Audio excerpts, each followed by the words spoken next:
Tasavvur qiling, siz bosh turgan yer maydonini ko'rdingiz. Hech kim foydalanmayapti, qo'shnilar ham jim. Siz esa o'ylaysiz, bir parcha yer olsa nima bo'pti? Devor ko'tariladi, uy quriladi, vaqt o'tadi. Ammo bir kun kelib, davlat organlari kelib, bu yer noqonuniy egallangan desachi.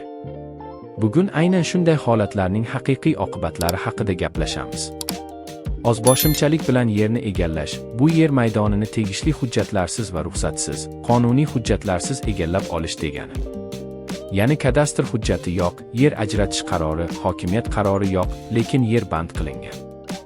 Ko'pchilik bu ishni yengil deb o'ylaydi, ammo oqibatlari juda og'ir bo'lishi mumkin. Huquqiy oqibatlari. Bunday holatda yer noqonuniy egallangan deb topiladi. Natijada davlat yoki mahalliy hokimiyat organlari bu yerga egalik huquqini tan olmaydi va yer majburiy ravishda qaytarib olinadi.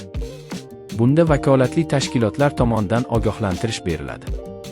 Keyingi safar ma'muriy jarimaga tortiladi va oxir-oqibat sud tomonidan ozboshimchalik bilan qurilgan bino va inshootlarni buzish uchun qaror chiqarilishiga olib kelishi mumkin. Eng achinarlisi, odamlar yillar davomida foydalangan bo'lsa ham, hujjat bo'lmasa, yer ularning mulki hisoblanmaydi. Ma'muriy javobgarlik. O'zbekiston Respublikasi Ma'muriy javobgarlik to'g'risidagi kodeksiga asosan, ozboshimchalik bilan yer egallagan shaxsga jarima belgilanadi. Bu jarima oddiy fuqaro uchun ham, mansabdor shaxs uchun ham qo'llaniladi. Ayrim hollarda jarima miqdori juda katta bo'lib, moliyaviy ahvolga jiddiy zarar yetkazadi. Sud orqali majburiy buzish. Agar ozboshimchalik bilan egallangan yerda uy, bino yoki boshqa inshoot qurilgan bo'lsa, sud qarori bilan u majburiy ravishda buzib tashlanadi. Eng og'ir tomoni shundaki, buzish xarajatlari ham quruvchi zimmasiga yuklanadi. Ya'ni na uy qoladi, na sarflangan mablag' qaytadi.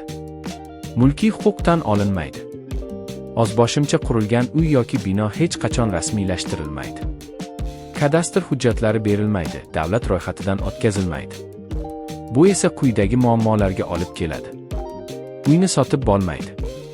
Meros qilib qoldirib bo'lmaydi.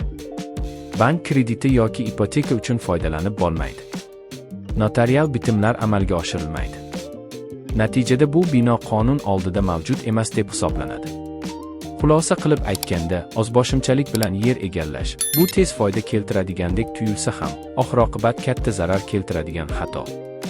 Jarima, sud, buzilish va huquqiy muammolar yillar davomida tinchlik bermaydi. Shuning uchun har doim yodingizda bo'lsin. Avval hujjat. Avval kadastr, qurilish uchun ruxsat, keyin qurilish. Agar bu ma'lumot sizga foydali bo'lgan bo'lsa, videoni boshqalar bilan ham ulashing. Kanalimizda yer, kadastr va qurilish bilan bog'liq eng muhim mavzularni sodda va tushunarli qilib yoritishda davom etamiz.